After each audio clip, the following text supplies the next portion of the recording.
Let me tell you something that will completely reframe the confusion you've been sitting with.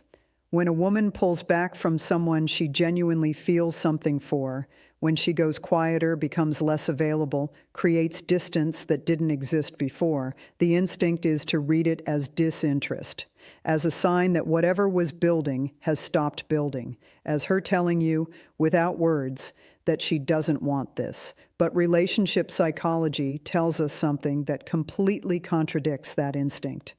Withdrawal, in many women, is not the opposite of desire. It is the response to it. The pulling back is not evidence that she feels nothing. It is evidence that she feels something significant enough to frighten her. And frightened is a very different thing from uninterested. Today we learn to tell the difference, because that difference changes everything about how you respond. Here is the specific pain this situation creates. Everything was moving in a direction that felt real. Conversations that went somewhere. Warmth that felt genuine. A connection that had a quality to it that ordinary interaction doesn't produce. And then, without a clear reason, without an obvious turning point, something shifted.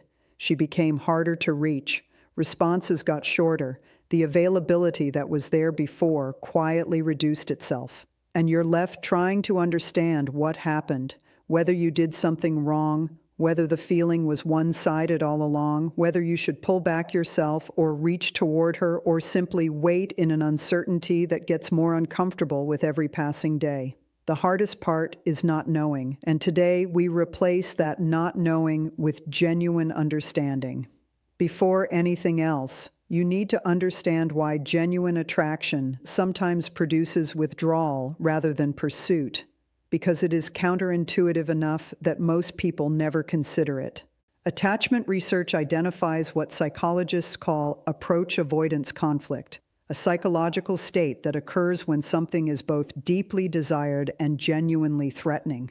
The desire pulls a person toward the thing, the fear pushes them away from it. And when both forces are operating simultaneously, the resulting behavior looks confusing from the outside because it is contradictory on the inside.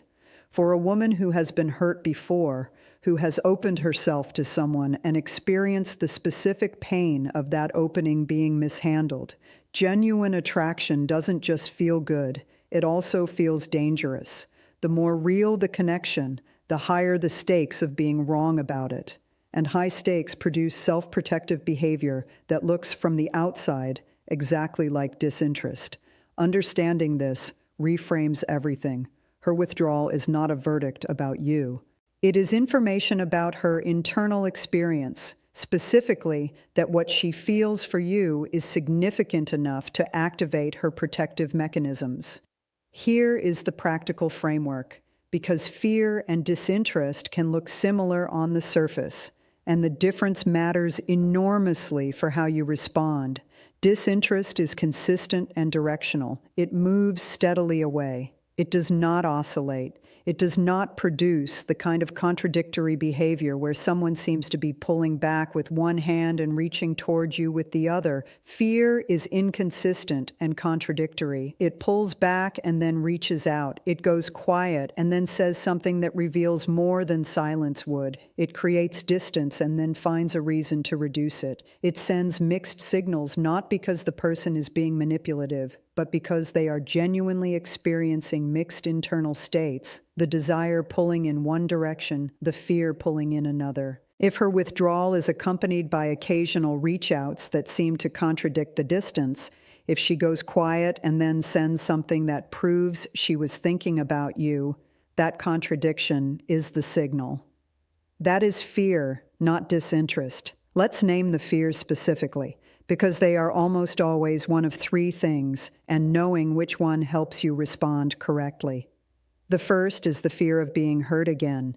She has opened herself to someone before, and the experience was painful enough that her nervous system now treats genuine connection as a threat to be managed rather than an opportunity to be embraced. The withdrawal is her protection mechanism activating, not against you, but against the possibility of what could happen if she lets herself want you fully and it goes wrong. The second is the fear of losing herself.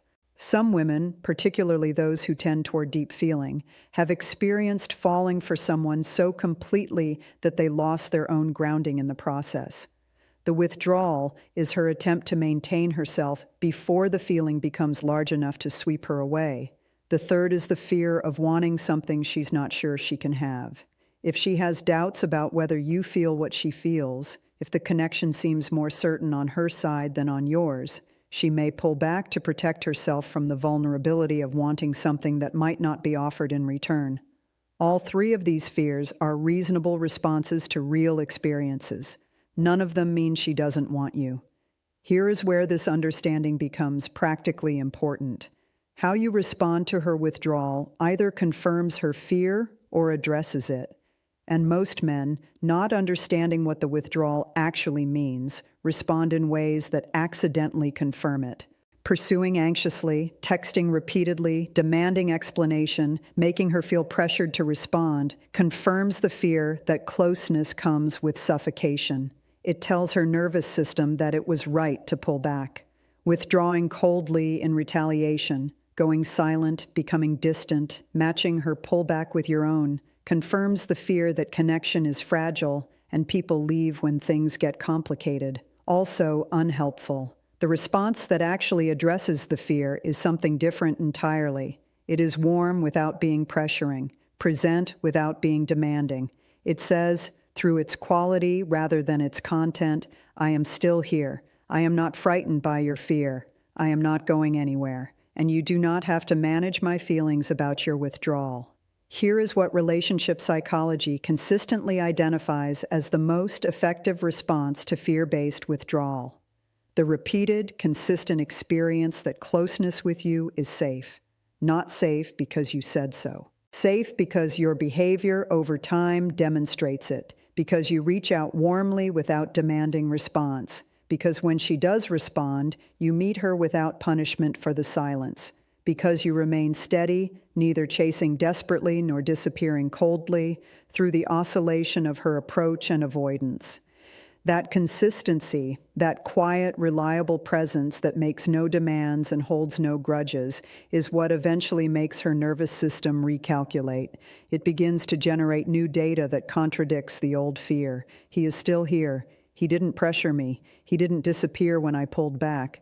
Maybe this is actually safe. That recalculation is what brings her back. Not pursuit, not strategy. Patient, genuine, consistent safety. Let's be direct about the responses that make this situation significantly worse, because good intentions don't always produce helpful behavior. Never make her feel guilty for pulling back, even gently, even with humor. The message she receives is that her self-protection created a problem for you, which makes her feel responsible for managing your emotions while also managing her own fear. That is too much, and it pushes her further away. Never demand explanation before she is ready to give one. The conversation about what happened will come, but only when she feels safe enough to have it without the distance feeling like a crisis that requires immediate resolution. And never withdraw your genuine warmth as a form of self-protection. You are allowed to have your own needs and limits. Those are important and real.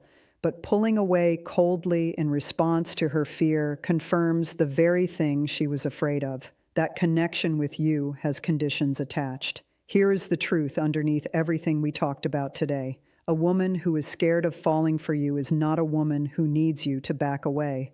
She is a woman who needs you to demonstrate through consistent, patient, genuinely warm behavior over time that what she's afraid of losing herself to is actually worth the risk. She is not avoiding you. She is protecting herself from how much she already wants you.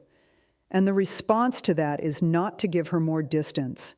It is to make the proximity safe enough that the protective instinct gradually relaxes. That takes patience. It takes the kind of groundedness that doesn't require immediate resolution. It takes a man who can hold himself steady while someone he cares about works through something difficult in her own time. That man, steady, warm, present, unhurried, is the exact man the fear eventually releases her toward.